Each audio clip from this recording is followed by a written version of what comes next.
Muy buenos días, comunidad. Estamos en un nuevo encuentro con Daniel Mercado. Él es un joven economista que nos va a dar algunos tips a todos los emprendedores y empresarios, gente que está muy preocupada por la difícil situación.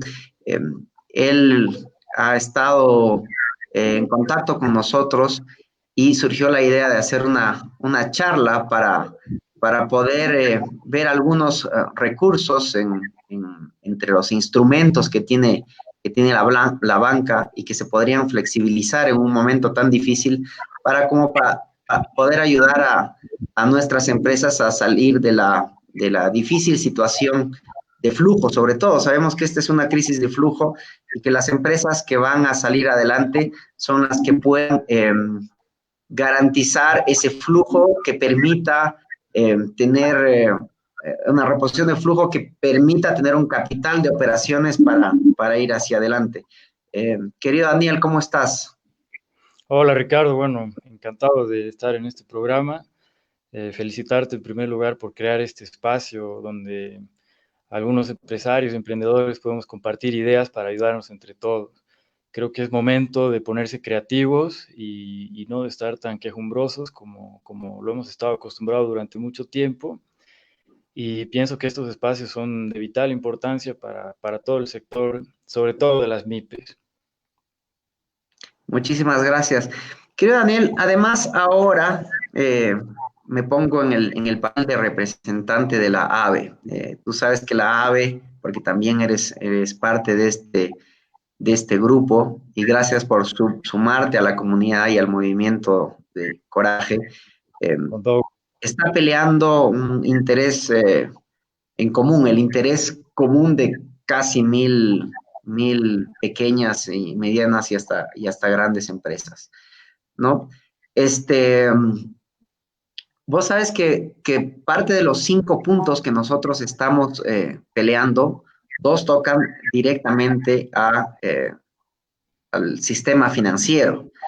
Y es por eso la invitación. Me gustaría que ahondemos estos puntos, que tú nos ayudes a hacer que la gente los entienda de mejor manera, porque son propuestas reales y realizables.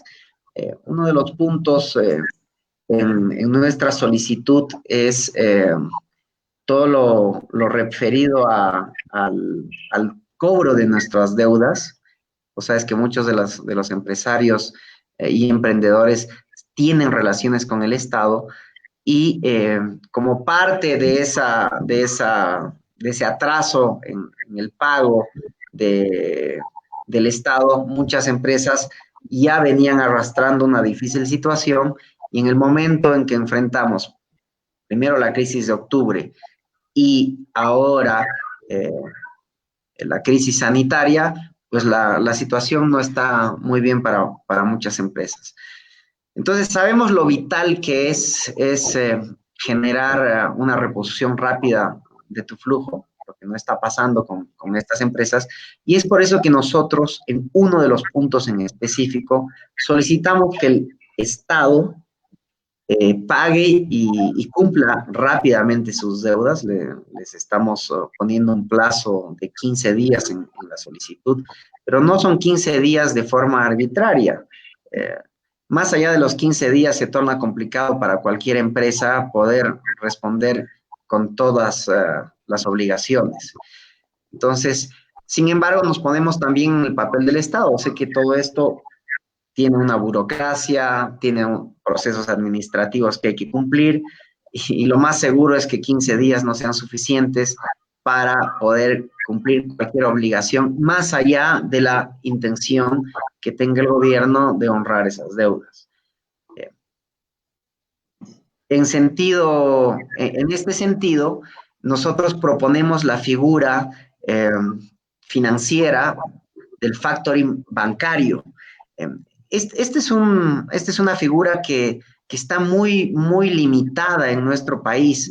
Eh, ¿Cómo ves tú su aplicación y qué tan necesaria a la vez, y qué tan rápido crees que se puedan flexibilizar las medidas de adopción de esta figura? Bueno, para empezar tenemos que ponernos un poco en contexto, Ricardo. Como tú bien dices, hay muchas empresas que han tenido contratos con el Estado para, ya sea para contratación de bienes, servicios, ejecución de proyectos, y que bueno, que vienen arrastrando un retraso en pagos por parte del Estado desde hace mucho tiempo, lo cual conlleva a costos financieros bastante importantes, que deberíamos en algún momento ahondar más en este tema para poder calcular justamente el impacto económico que está teniendo este tipo de conductas que se están dando en nuestro sistema bajo un sistema en donde hay un actor principal que es el Estado. También existe el sistema financiero que ha respondido muy bien en todo el tiempo, ha sostenido la economía. Y bueno, está el empresariado, que es quien está sufriendo justamente las consecuencias de estos retrasos en los pagos por parte del gobierno. Entonces, el primer problema que tenemos es que el dinero, tener liquidez en Bolivia se ha vuelto muy caro, precisamente porque se ha convertido en una práctica muy común el retraso en los pagos. Fíjate que estaba revisando un poco cómo se está comportando a nivel Latinoamérica, los países vecinos, en función a este problema, porque te comento que no es un problema únicamente de nuestro país, es un problema que se ha presentado a nivel mundial. El Estado, el gobierno tiene problemas normalmente para poder pagar en los tiempos establecidos utópicamente en un cronograma de trabajo, por ejemplo.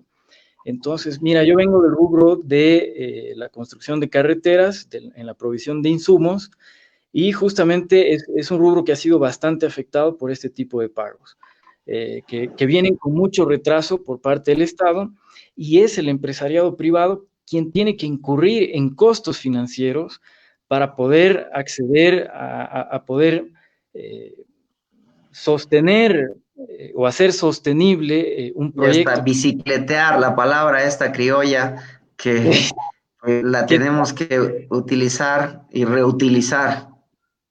Exactamente, y es una muy mala práctica, te cuento que tiene consecuencias muy negativas para las empresas, porque básicamente el empresario en este momento no tiene una estrategia financiera dentro de su empresa, lo que está haciendo es salir a flote, está sobreviviendo de la manera que puede, y bueno, una de las formas de poder generar liquidez es precisamente bicicletear el dinero de otro proyecto para financiar deudas de otro proyecto, que es una práctica que no se aconseja para nada dentro de la estrategia, dentro de la ingeniería financiera de una empresa. Y esto está ocasionando que se incurran en costos mucho más altos, que a largo plazo, bueno, le va costando mucho dinero a las medianas y pequeñas empresas, que son quienes están pagando esto, ¿no? Entonces, ¿cuáles son los recursos financieros legales a los que puede recurrir en este momento una empresa? Es básicamente un préstamo bancario que está fijado a una tasa que, bueno, según la conducta financiera de la empresa, puede ser con una tasa mayor o menor, pero bueno, la mínima menor está en un promedio del 6%. Hay otro tipo de líneas de crédito que están llegando entre el 10 y el 15%. Son tasas bastante altas, Ricardo. Por eso te comentaba, en Bolivia, este tipo de prácticas han hecho que cada vez se vaya encareciendo más poder tener un nivel de liquidez adecuado para poder manejar tu empresa con una estrategia financiera robusta como para poder llevar adelante un proyecto, ya sea con el Estado o con otros privados. Ahora, hay un efecto en cadena eh, que seguramente está afectando de manera muy negativa a la economía en general en Bolivia, y esto se debe a que, por decir, una empresa que ha obtenido un contrato con el Estado tiene que a su vez contratar personal, tiene que a su vez comprar insumos en el mercado nacional o en los mercados internacionales, y no puede cumplir con los contratos que normalmente se fijan a 30 días, a 60 días en el mercado nacional, en el mercado internacional, y para poder cumplir con esos proveedores, incurre en tasas de interés más altas, tiene que recurrir al sistema financiero, tiene que recurrir directamente a los proveedores que muchas veces son quienes están sosteniendo justamente esos retrasos en los pagos. Y esto está teniendo un efecto en cadena que se va a ver seguramente, se va a ver, a nivel de la economía nacional con un impacto muy negativo y que bueno, es momento, justamente como te decía al principio, de ponerse creativos para ver cuáles mecanismos pueden llevarnos a tener Yendo una... precisamente a eso, querido Daniel, quiero descomponer un poquito la, el, lo del factoring. Primero, sabemos que ahorita el tema del factoring es hasta un tema complejo para el sistema. No todos los bancos lo ven con buenos ojos y menos a la hora de trabajar con el Estado. Punto número uno. Punto número dos, deberíamos partir de lo siguiente. Recién el Banco Central de Bolivia está inyectado 500 millones de dólares a través de las AFPs y del sistema financiero, lo que nos dice que en el país hay liquidez. Es muy importante ¿Coincides conmigo darnos en eso? cuenta de que existe liquidez en el país, pero hay que ver los mecanismos para que esa liquidez sea transmitida justamente al empresariado que está ahorita con problemas de liquidez. Ahí voy al segundo paso, ¿no? Teniendo liquidez, que es lo más importante, porque no hay factoring que valga si no hay un respaldo por detrás. El gobierno habiendo garantizado a través de estas medidas la liquidez que va hasta el sistema financiero, ¿no? Y entendiendo que el factoring es una transferencia de recursos rápida a las empresas que dejan un título, un valor o lo que sea, en este caso una factura o lo que sea, ¿cuál es la razón por la que el factoring es un término hasta desconocido? A mí me sorprende que en las propuestas que nosotros hemos realizado, yo lo veía como el diamante, como decir, le estamos mostrando al país algo que en la práctica no es común, pero es, para empezar, sencillo de entender y que te resuelve el problema de flujo. Otra vez, esta crisis, la crisis de este momento en las empresas, va a ser una crisis de flujo, sobre todo. Hay que cargarse un montón de cosas, deudas y demás. El empresariado y el emprendedor, como siempre y está acostumbrado, tendrá que jalar y cargar una mochila mucho más pesada que un mes normal, pero finalmente tú cargas la mochila mientras tengas la energía, tengas el punche, tengas el alimento para cargar esa mochila. Si tú vas desnutrido financieramente y no tienes la capacidad y el dinero, pues ahí te vas a quedar. Entonces, ¿cuál es la razón por la que esta propuesta no se ha entendido de la manera que se debería haber entendido? ¿Cuál es la razón de que este país está blindado a una figura bancaria tan importante y además que crece? España, por ejemplo, es un país que está por el 9% de sus colocaciones en base a esta figura. Y creo que si se aplica de forma exitosa en algunos otros países, se podría aplicar de la misma manera acá. Pero ¿cuál es el motivo por la que esto tiene un blindaje? ¿Cuál es el motivo por que la razón la gente no entiende la figura? O sea, no le ha dado la importancia debida. Nosotros seguimos reafirmando nuestra posición. Este es uno de los puntos claves de nuestro pedido. Me encantaría escucharte respecto a lo que acabo de decir y plantear. Claro, Ricardo. Mira, tenemos que comenzar por el título de nuestra conversación, de la entrevista, cuáles son las limitaciones de los instrumentos financieros en Bolivia. Y esto se debe, Ricardo, a que somos un país de alto riesgo. Nos hemos acostumbrado a hacer prácticas que no son sanas y esto como consecuencia ha llevado a que tengamos muchas limitaciones dentro del mercado financiero. Es importante saber que el sistema financiero siempre tiene que ser muy robusto y tiene que estar muy bien protegido porque finalmente es quien está sosteniendo la economía de todo el país y hasta el momento lo ha venido haciendo muy bien, pero sí con un precio alto, que son esas restricciones muy fuertes que hemos estado sufriendo los empresarios. Entonces, tenemos que mentalizarnos en que ahora tenemos que ser, tenemos que tener prácticas más formales.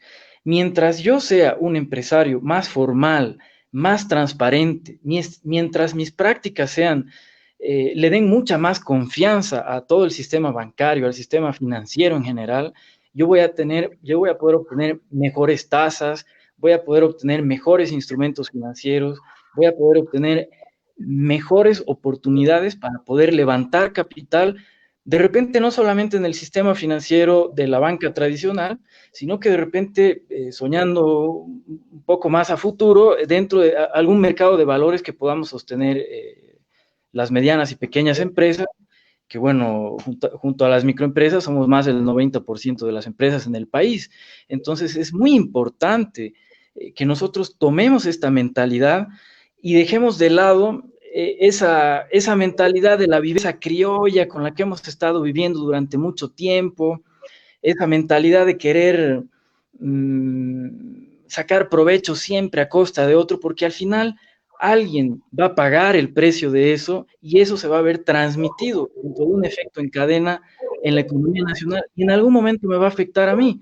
¿Cuál es ese efecto que está teniendo en mí en este momento? Mis malas prácticas como empresario han hecho de que yo tenga muchas limitantes dentro de los mercados financieros. Entonces, básicamente ahorita, ¿qué tengo? Líneas de crédito, préstamos bancarios y, bueno, algunas figuras que han aparecido como el leasing, si estás metido en el tema de importación, exportación, las cartas bancarias. Y, bueno, justamente no se han generado ideas nuevas porque no tenemos la capacidad de generar la credibilidad suficiente dentro del sistema financiero formal para que ellos nos hagan propuestas más interesantes, con mejores tasas de interés y mejores condiciones para el empresariado. Sin embargo, Ricardo, hay que entender que en este momento no solamente está viniendo una recesión por parte del COVID-19, que seguramente va a tener efectos muy fuertes en la economía nacional y de todos los países del mundo, sino que también hay una batalla que se ha liberado entre, por ejemplo, Estados Unidos y la China hace mucho tiempo, una batalla comercial, donde, por ejemplo, tienes que el gobierno de Estados Unidos le ha impuesto un impuesto de 25% a las empresas de tecnología en Estados Unidos. Tienes que, por ejemplo, la China como respuesta ha puesto un arancel muy fuerte del 25% para todos los productos o insumos que está requiriendo Estados Unidos de la China. Y esta guerra comercial que se ha dado a nivel mundial ha generado que haya un decrecimiento en las economías del mundo que se ha visto traducida en los precios de las materias primas. Es importante entender que nosotros, el grueso de nuestro país, viene de los ingresos de los recursos naturales que además no son renovables y no les estamos dando ningún valor agregado. Entonces, básicamente vendemos hidrocarburos, vendemos minerales con muy poco valor agregado y, bueno, sí tenemos una importante cartera dentro del PIB de todo lo que son las actividades en la agroindustria, la construcción, la manufactura, etcétera. Bueno, no voy a entrar en esos detalles, pero ahorita en este momento todos tenemos que unirnos para justamente generar la confianza como país, incluso para más adelante, Ricardo, poder captar capitales externos que nos permitan poder invertir en el país. La única manera, Ricardo. Ahora, Daniel, mi pregunta es, ¿qué hacemos en este momento? Entiendo que el comportamiento ha generado que hayan ciertas medidas restrictivas para que finalmente el público, el empresario, el emprendedor no tenga el total acceso a todos los instrumentos que te pueda dar en este momento el sistema, ¿no es cierto? Pero creo que estamos ante una crisis, que han habido cambios. De hecho, ayer tenía una charla con alguien que es experto en responsabilidad social empresarial, y veíamos que uno de los aspectos que más se han desarrollado naturalmente es la responsabilidad social individual. Creo que a partir de esto también va a haber un cambio en actitud, en solidaridad, en ir frenando esa famosa viveza criolla de siempre ganarle al otro, y demás. Esto es algo que puede servir, ¿no?, en nuestra cultura colectiva, que pueda abrir además a que a largo plazo o mediano a largo plazo, a raíz de nuestro comportamiento, pues se flexibilicen ciertas cosas. Pero lo que nosotros necesitamos son medidas aquí y ahora, ¿no? Entonces, eh, ¿cuán factible ves o qué instrumentos financieros? Primero, mi pregunta en específica, ¿cuán factible ves que el tema del factoring sea realmente una solución para este momento? Mira, Segundo, ¿qué otros instrumentos tú ves eh, como reales, factibles para apalancar eh, distintos tipos de emprendimiento? Estoy hablando desde las MIPES hasta empresas grandes, ¿no? Todos esos instrumentos que la verdad nos gustaría conocer. Lo que pretendemos ser es una plataforma que empiece a formar emprendedores, que no solamente se actúe por intuición, sino por conocimiento, ¿no? Ese es uno de los propósitos de esta plataforma, y te queremos escuchar justamente por eso. ¿Qué hacer ahora? ¿Qué instrumentos podemos poner sobre la mesa y decir, este es un instrumento factible, es viable y además es necesario? bien, Ricardo, mira, el tema del factoring es muy interesante. Voy a comenzar un poco explicando de manera muy simplificada lo que es el factoring para nuestros oyentes que no están familiarizados con ese instrumento financiero. El factoring es un instrumento financiero que te sirve para levantar capital eh, solamente con la garantía de una factura. Por ejemplo, ¿cómo se aplicaría en nuestra economía una factura que yo le haya emitido al Estado, que sé que me la va a pagar de aquí a 3 meses, o a 5 meses, o a 6 meses, dependiendo del récord que tenga esa entidad financiera o esa entidad del Estado, del sector público para pagar? Yo puedo transferir o puedo levantar capital a través de esa factura, simplemente diciendo, mira, el Estado me va a pagar de aquí a 5 meses, pero yo necesito la liquidez ahora. A cambio de que tú me des ese dinero ahora, te hablo a ti, sistema financiero, y voy a decir por qué no podemos todavía hacerlo en el sector privado, desde privados a privados, sino directamente con el sistema financiero. Es decirle, mira, sistema financiero, esta es mi garantía, el Estado me va a pagar de aquí a 5 meses, a 6 meses, tú puedes aguantar ese tiempo a cambio de una remuneración. Esa remuneración es una tasa de interés. Hay que estar conscientes de que el factoring tiene un costo más alto que un crédito normal, porque hay una diferencia. El factoring te evalúa en tus cuentas por cobrar. ¿Qué es lo que tienes por cobrar? ¿Qué facturas vas a cobrar a partir de ahora? Mientras que todos los instrumentos que se evalúan a través del descuento bancario lo hacen haciendo una fórmula un poco más compleja, pero básicamente cuál es tu capacidad de pago. Cuál es tu nivel de activos, qué proyectos tienes a futuro, cómo has estado manejando tus finanzas, cuál es tu estrategia. Entonces, la banca es muy sensible a todo este tipo de variables para poder evaluarte y decir, yo te voy a prestar dinero hasta este nivel. De aquí para arriba no te presto más. Y ese es el problema justamente que han estado enfrentando nuestros empresarios, que llegan a un punto en el que la banca ya no les puede seguir financiando y ya no hay más instrumentos para poder seguir funcionando. Entonces ahí te queda o quebrar o ponerte creativo. lo que están haciendo, bueno, muchos es asociarse con otra empresa que tenga más liquidez, pero eso tiene un costo. Tú tienes que pagarle una utilidad a esa empresa que te está poniendo el hombro o la espalda financiera para que tú puedas funcionar. Algunos están recurriendo al microcrédito que tiene tasas altísimas, Ricardo. Realmente es un crédito muy caro. Y bueno, finalmente, lo que estábamos hablando al principio, el tema del bicicleteo, que es una práctica que no genera buenas, genera muchos costos a largo plazo en términos de costos de oportunidad. Ahora, con el tema del factoring se resolvería muchísimo el tema de la liquidez para el empresariado privado. ¿Por qué? Porque yo sé que el Estado me va a pagar en algún momento, no es que el Estado no me paga. El tema es que el Estado está teniendo no un problema de liquidez, sino un problema probablemente de mucha burocracia para poder realizar los desembolsos. Y eso está generando que haya justamente este spread de tiempo que me está generando a mí que no tenga el capital de trabajo para poder funcionar a un nivel óptimo. Entonces, en este caso sería buenísimo que nos sentemos a negociar. No estamos pidiendo no estamos estirando la mano, no estamos pidiendo que el Estado nos haga un favor o que el sistema financiero nos haga el favor. Estamos sentándonos a negociar con el sistema financiero y con el Estado para que nos pueda dar las condiciones para poder llevar adelante este instrumento financiero. ¿Qué quiere decir esto? Que bueno, el banco en este momento tendría el respaldo del sector público, del gobierno, de que en algún momento se va a hacer efectivo el pago de esa factura. Entonces, qué mejor garantía que tengas al Estado respaldando esa factura.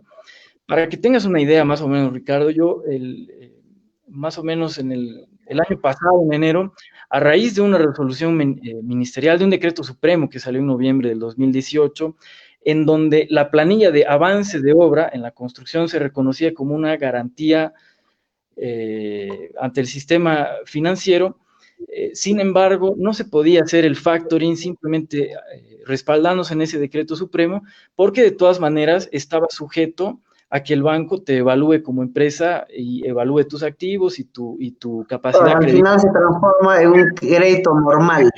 Un crédito Entonces, normal, al final es una garantía más. Entonces, ese no es un... pregunta, ¿no hay regulación para el factoring en este momento? O sea, Mira, de qué dependemos? ¿De la voluntad y el, del qué tan confiable eres para el banco como cliente?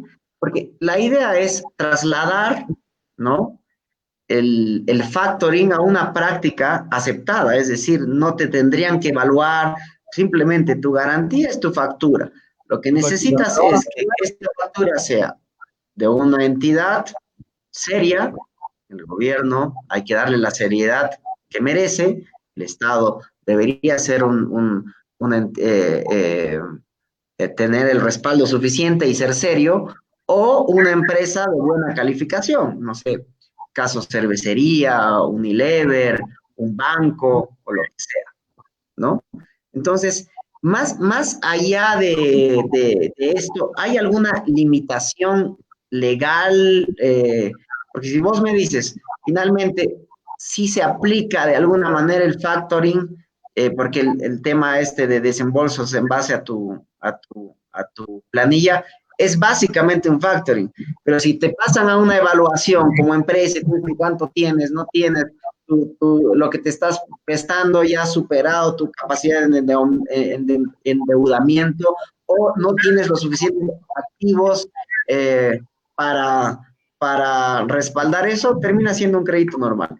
Lo que Exactamente. nosotros tenemos que hacer entonces, y creo que vamos por el camino correcto, es que el gobierno se siente con el empresariado, la banca que además ya recibió o está recibiendo 500 millones a través de las AFPs y el sistema, hay liquidez, entonces creo que este podría ser un instrumento válido y de generación rápida de recursos para reactivar el flujo de las empresas. ¿Qué otras figuras tenemos, querido Daniel, como para avanzar al respecto? que podrían ayudar en este momento? ¿O ves este como el principal y casi el único instrumento que nos podría sacar de esto? Sí, mira, en este momento me parece que sería un instrumento muy rápido de implementar y que resolvería muchísimo. Sobre todo, podríamos empezar implementándolo solo con aquellas empresas que ahorita tienen retrasos en pagos con el gobierno. Entonces, que el gobierno pueda sacar alguna política mediante algún decreto, justamente esta facilidad eh, de poder financiar al empresariado a través del sistema financiero tradicional, garantizando justamente la factura sin que eso tenga que afectar tu capacidad crediticia, ¿sí? Sí, sin que tengan que evaluarte para poder hacerte ese desembolso. Ahora, bueno, tenemos que estar conscientes que, bueno, va a haber alguna reglamentación seguramente. Respondiendo a tu pregunta anterior, tengo entendido que no existe una ley específica para el factoring, pero que sí está contenida dentro de la ley de bancos, en la ASFI, donde, bueno, están regulados los bancos, fondos financieros privados, cooperativas, mutuales, y, bueno, las empresas de servicio financiero. Y finalmente, el factoring pertenecería a una de estas empresas de servicios financieros. Entonces estaría regulado por la ASFI, que sería el órgano en este momento quien debería poder reglamentar o poder ayudarnos un poco a intermediar entre la banca para que esté muy bien respaldada. Es importante, Ricardo, que el sistema financiero siempre esté muy bien respaldado, porque sería catastrófico para el país si entráramos en alguna figura en donde la banca tradicional no pueda tener, o bueno, se pueda desplomar y no pueda sostener la economía del país, ¿no? O sea, también es importante sostenerla, también es importante protegerla, también es importante proteger a los empresarios, y para eso el Estado, bueno, puede ser un buen regulador, ¿no? Bueno, es por esa razón que nosotros como AVE planteamos que esto tiene que ser entre todos, que el único camino es la solidaridad y bueno, cada actor económico tendrá que poner lo suyo, perder un poquito, porque de eso se trata, como para sobrellevar esta crisis. Bueno, aparte de lo que ya sabemos de los canales de financiamiento normal, he estado viendo algunas otras cosas. De hecho, ayer salió un artículo en Página 7 respecto a nuestros pedidos y una amiga me escribe al Facebook porque nosotros proponemos reducir temporalmente o implantar una escala salarial basado en en dos estándares, básicamente. El sueldo mínimo, ¿no? Para todas las personas que cobren hasta 8,000 bolivianos, entendiendo que todas estas personas ya tienen créditos diferidos, pagos de servicios básicos y reciben un montón de bonos. Sí, yo sé que a veces es redundante, me ha tocado algunas entrevistas que tenía 5 minutos y me he tardado los 5 minutos en este punto, pero sí es bueno explicar a la gente por qué esta, esta propuesta de tener dos escalas sí funciona y ayuda al país y a tu empresa. Yo explicaba que teniendo en cuenta que un trabajador normal, clase media, digamos, cobra 5,000 bolivianos, esto lo repetí hasta el cansancio, este trabajador con 5,000 bolivianos más o menos debería estar en una capacidad de endeudamiento para un préstamo de banco de hasta $250, 300, por ahí. Eh, Estás hablando que si tú tenías 5,000 bolivianos, tienes que pagarle al banco unos 2,000 bolivianos por tu préstamo, por la casa o lo que sea, te queda un 3,000 bolivianos para tu gasto común, ¿no es cierto? Este trabajador que antes tenía los 3,000 bolivianos, además ahora tiene los servicios básicos subvencionados. Nosotros hemos hecho un cálculo que dependiendo del lugar donde vives y demás, las tarifas varían y demás, pero esto podríamos manejarlo entre 300 y 500 bolivianos. Le vamos a poner 300 bolivianos. significa que te quedan 2.700 bolivianos para tu gasto común. Además, este mismo trabajador, ¿no? También tiene un gasto social, es decir, este trabajador saca a su familia a un parque a tomarse un helado, los lleva al cine, una vez al mes ir a un restaurante, ¿no? Entonces, estamos calculando de que esto son más o menos $100, 700, 800 bolivianos en su gasto.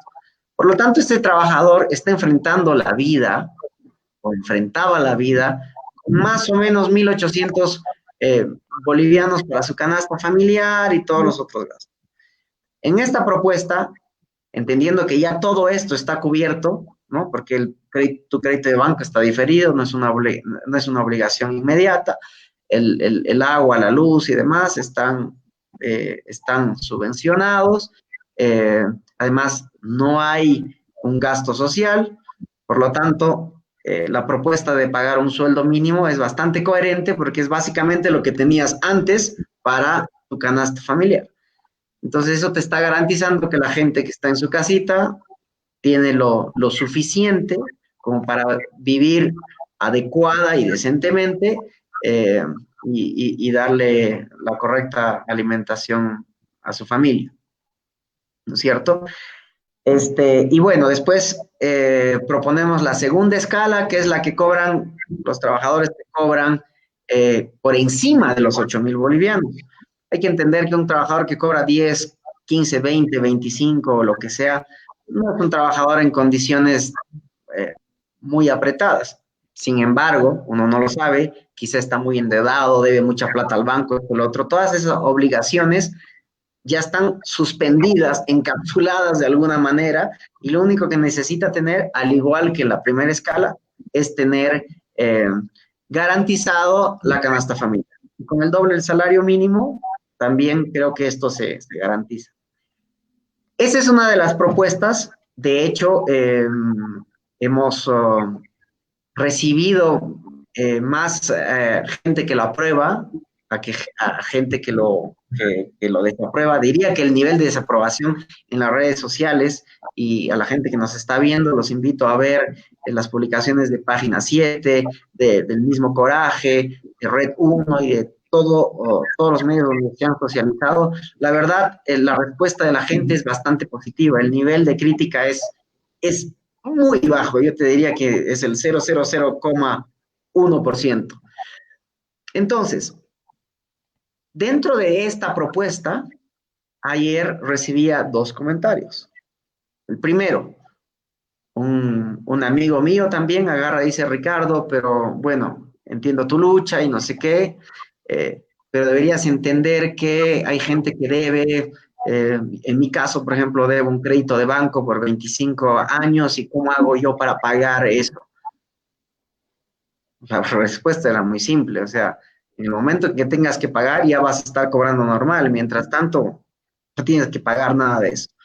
Pero ahí surgió otra pregunta de alguien que dice, ¿y por qué no hacemos o no hacen una campaña de crowdfunding para poder pagarle con eso, con esa recaudación a tus empleados? Mi respuesta fue, primero que el crowdfunding hay distintos tipos, ¿no? Y el primer tipo, que es el de donativo, básicamente, es un pedacito de todo lo que es este sistema. El resto, básicamente, son sistemas alternativos de préstamo a, a, a distintas tasas pactadas, porque esto es un poco más abierto, es más libre, y finalmente estás en lo mismo. Esa fue mi respuesta. Pero yo no soy un experto del tema, lo entiendo muy superficialmente porque finalmente soy un emprendedor, pero me gustaría saber tu opinión al respecto de esto. Si fueras tú el que le respondería a esta persona, ¿qué le responderías? Bueno, mira, hay un tema reglamentario que seguramente habría que revisarlo. Se me ocurre que sería muy difícil poder implementar en las condiciones que estamos ahorita o de una manera tan libre que tú puedas levantar capital simplemente dentro de una figura de crowdfunding. Porque ¿qué pasaría, por ejemplo, si una persona que quiere lavar dinero se mete a financiar al empresariado privado y no existe ninguna reglamentación, ¿no? Tú sabes que en este momento el sistema bancario está vigilando de muy cerca justamente de dónde provienen los ingresos para evitar este tipo de prácticas en el país. Entonces, mira, es una idea espectacular, funciona muy bien en nuestros países vecinos. De hecho, el factoring funciona hace mucho tiempo en Argentina, funciona hace tiempo en Chile, pero bueno, son economías que tienen otro tipo de conductas. Sin embargo, no deberíamos descartar la idea de que en algún momento, sometiéndonos a cierta reglamentación, podamos nosotros también acceder a este tipo de plataformas donde podamos financiarnos de una manera un poco más libre o no simplemente con dinero que provenga del sistema financiero, sino con dinero que provenga del mismo sector privado que tenga excedentes de liquidez o capitales que estén ociosos y puedan invertirlos justamente dentro del mismo empresariado para poder dinamizar la economía. Claro, Sin tú ahora embargo, lo ves complicado, ¿cierto? Al por el igual que momento, yo lo vi un poco complicado. sí, creo que deberíamos comenzar primero con el tema de la reglamentación del factoring en Bolivia. Tengo entendido que existe factoring en Bolivia, Ricardo, no es que no exista, existe para No, no, operaciones te preguntaba internacionales. del crowdfunding respecto a la pregunta de esta persona que me respondiste que es complicado porque no sabes los orígenes de todos estos dineros y ahí se vuelve una complicación. Ahí se podría Eh, volver complicado, Ricardo, sí, pero sería una solución en un mediano plazo que si la sabemos administrar bien o la sabemos plantear bien, podría ser una solución fantástica, ¿no? Bárbaro. Querido Daniel, una pregunta. Esto también ya saliéndonos del tema, yendo un poquito más a mediano plazo. eh, Creo que ya nos quedó claro bastante lo del factoring. Creo que es una medida que puede ser rápidamente implementada. Ya depende de las voluntades del gobierno y del sistema financiero. Eh, ¿Por qué las medianas empresas casi no participan de una bolsa de valores? ¿Por qué la bolsa de valores en Bolivia ha crecido de forma muy mezquina? Eh, Realmente, ya pese a que esto ya tiene muchos años, en la bolsa simplemente se negocian títulos, valores, lo que sea, pero solamente de empresas muy grandes. No es el caso de todas las bolsas de valores, o sea, eh, hay casos en que empresarios medianos pueden entrar a esto y capitalizarse a través de buenas ideas, ¿no es cierto? Y obviamente bajo un análisis de tu empresa. Eh, ¿Cuál es la razón por la que tú crees que esto no ha crecido como todos hubiéramos querido que así sea? Bueno, en primer lugar, por lo que comentábamos al principio, hay una serie de prácticas de parte del empresariado que están generando desconfianza dentro de estos mercados alternativos. En otros países, las empresas tienen reglas muy fuertes que cumplir y en la medida que cumplen esas reglas y son cumplidos con sus pagos, con la ejecución de sus proyectos, eh, con la provisión de los bienes y servicios que puedan ofrecer al país, entonces pueden recibir una mejor credibilidad y ellos pueden levantar capital en sistemas financieros alternativos como la bolsa de valores, donde existen diferentes títulos valores que funcionan muy bien para poder financiar justamente al empresariado. En Bolivia tendríamos que comenzar a tener prácticas un poco más formales, ser más transparentes, pero aún tenemos un factor de riesgo justamente que se ve traducido en el tema de la falta de liquidez, ¿no? Capitales de trabajo que muchas veces son variables y no nos permiten tener un adecuado manejo de nuestra cartera financiera dentro de cada una de las empresas. Entonces, como te decía al principio, creo que es momento de aunar esfuerzos entre todos los actores de la economía nacional y como tú bien decías, seguramente va a tener un costo, vamos a tener que renunciar a cierto tipo de libertades o a cierto tipo de ganancias para poder obtener otro tipo de beneficios. En este caso, poder financiarnos en una bolsa de valores. Yo lo veo en las condiciones en las que nos encontramos ahorita muy difícil, Ricardo. Las empresas grandes tienen espaldas financieras muy grandes, generan mucha confianza ante el público, generan mucha confianza al sistema financiero y están muy bien respaldados. Es por eso que ellos pueden darse el lujo, por así decirlo, de poder levantar capitales en mercados alternativos al sistema financiero formal. Entonces, sería muy interesante que nosotros y que el Estado, a manera de incentivar las buenas prácticas dentro del empresariado, pueda habilitar algún tipo de títulos para que las empresas que tienen muy buenas conductas, que están creciendo de manera muy saludable, puedan tener acceso a este tipo de mercados financieros, Ricardo. Entonces es importante que nosotros también nos concienticemos de que es momento de aunar esfuerzos para generar esa confianza, no solo a nivel nacional. En un futuro, quién sabe, podamos levantar capitales a través de títulos que se puedan vender en el exterior, que se puedan vender también de alguna manera ir fortaleciendo el mercado de la bolsa de valores que tenemos en el país, que por el momento está un tanto limitado para la gran mayoría de empresas, pero que poco a poco se puede ir abriendo en la medida de que nosotros nos volvamos más formales y más confiables.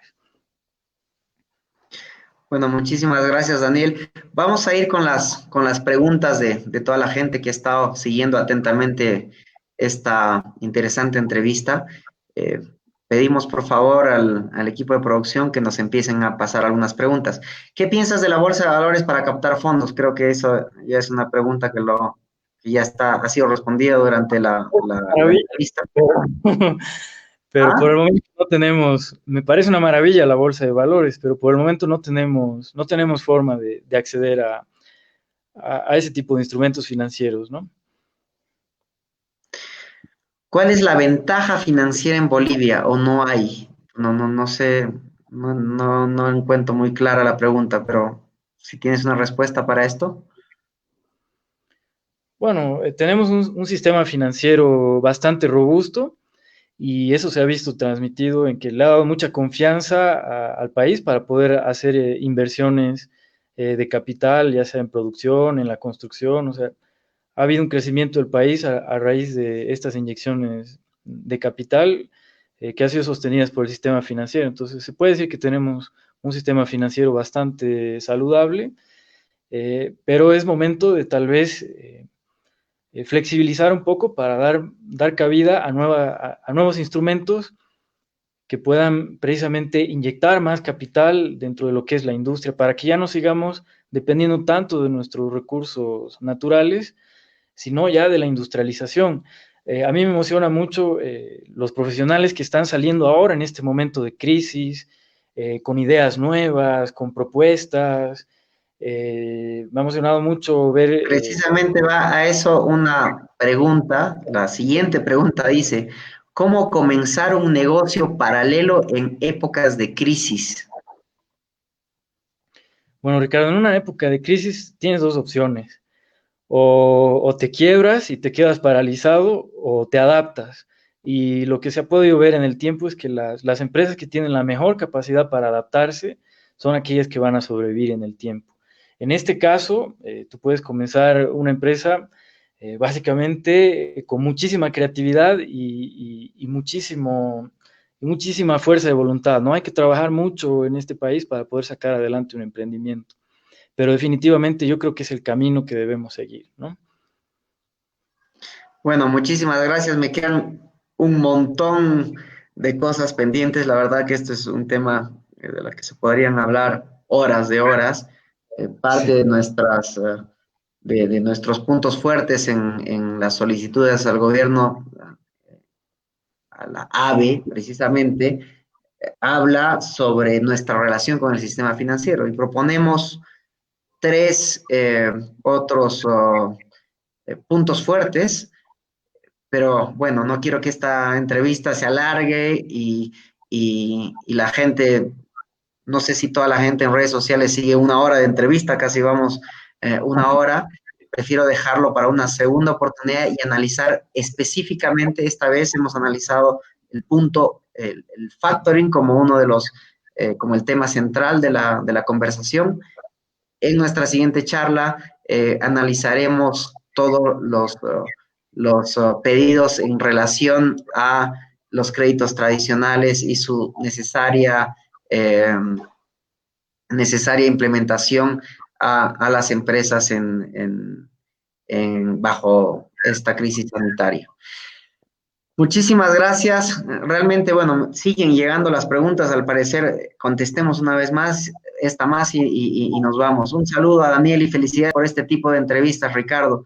Mi consulta es, ¿no hay forma de que el Estado pague al contado reglamentando en estos tiempos de crisis?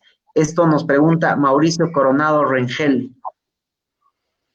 Sí, bueno, es la pregunta del millón en este momento, ¿no? Porque justamente nos aliviaría muchísimo que las deudas que tiene ahorita el gobierno con el sector privado puedan ser canceladas en su totalidad de manera inmediata para que nosotros podamos afrontar justamente las obligaciones patronales, obligaciones salariales a las que tenemos que cumplir en este momento. Sin embargo, bueno, no por un problema de liquidez, sino como decía, por un tema más de burocracia, porque tenemos que entender que el financiamiento de estos proyectos muchas veces no solamente vienen del TGN o de fondos propios del país, sino vienen de financiamientos externos con el BID, el Banco Mundial. Entonces, seguramente hay algunos mecanismos que están haciendo que se tarde el desembolso de algunos de esos fondos. Sin embargo, bueno, ahorita en este momento a la opinión pública pedirle a quienes nos están siguiendo, nos están escuchando, que nos apoyen con ideas, con conocimiento, para que nosotros podamos sacar adelante este tipo de instrumentos financieros. Vamos a necesitar seguramente de abogados expertos que nos puedan aconsejar un poco cuál sería la figura legal para poder reglamentar esto. Vamos a necesitar un montón de expertos en el sistema financiero que nos digan por qué no se ha llevado hasta el momento a cabo este tipo de prácticas que ya llevan mucho tiempo en la región y nosotros hasta ahora no las hemos hecho. Que nos digan qué tenemos que hacer para poder acceder a este tipo de instrumentos, que nos digan cuáles van a ser las condiciones, si estamos realmente nosotros dispuestos a poder asumir esas responsabilidades para poder acceder a este tipo de instrumentos. Pero es momento de llamar, de invitar a la opinión pública a que nos pueda apoyar con conocimiento, porque finalmente nos vamos a beneficiar todos de esto, Ricardo. Nuestra economía va a ir creciendo, se va a ir fortaleciendo, van a nacer nuevas industrias. Oye, qué lindo que estemos haciendo autos en Bolivia. Tú imagínate algo que no nos hubiéramos imaginado hace 5 años, y esto está generando ya un mercado interno de insumos, está generando un dinamismo muy pequeño por el momento, pero que tiene un efecto en cadena que seguramente a largo plazo va a generar empleos, va a generar otro tipo de industrias, y eso va a hacer que nuestra economía se vaya fortaleciendo para que ya no tengamos que depender tanto de la variación de precios de, de, de las materias primas internacionales, ¿no? Bueno, muchísimas gracias, Daniel. Y bueno, se me acaba de ocurrir una idea. Nosotros estamos tratando de sumar esfuerzos y queriendo ser la voz de mucha gente que no se siente representada por otras instituciones. Y bueno, aprovecharé el canal ya que estoy en esto. A todos los emprendedores de las MIPES, de las pymes y grandes empresas también que quieran sumarse a esta lucha en un momento difícil. Nosotros como Coraje estamos súper comprometidos con esta causa. Les vamos a dejar dentro de esta entrevista y quizá en un post posterior el enlace a AB, que es la Asociación Boliviana de Empresarios y Emprendedores. Los invito a todos aquellos que sean empresarios, que tengan una empresa unipersonal, que tengan una SRL, que tengan una sociedad, responsabilidad limitada, una SRL o lo que sea, que tenga un emprendimiento formal y registrado, que acceda a este link, solicite su unión al grupo, van a tener unas 3 o 4 preguntas necesarias y espero verlos dentro de este grupo para contribuir a esta comunidad empresarial que se está, emprendedora y empresarial que se está formando y que nació hace muy poquito, pero que va empezando a correr. O sea, creo que no hemos tenido tiempo ni de gatear, hemos nacido y ya estamos empezando a correr. A veces eso es bueno, otras veces es malo. Esperemos que logremos el equilibrio necesario para que esta corrida se transforme en una llegada a meta segura. Muchísimas gracias, comunidad, y hasta nuestro nuevo encuentro. Gracias, Daniel. Gracias a ti, Ricardo, y gracias a todos los que nos han escuchado. Un saludo para todos y bueno, es momento de unirse para salir adelante. Gracias, hasta luego. Hasta luego.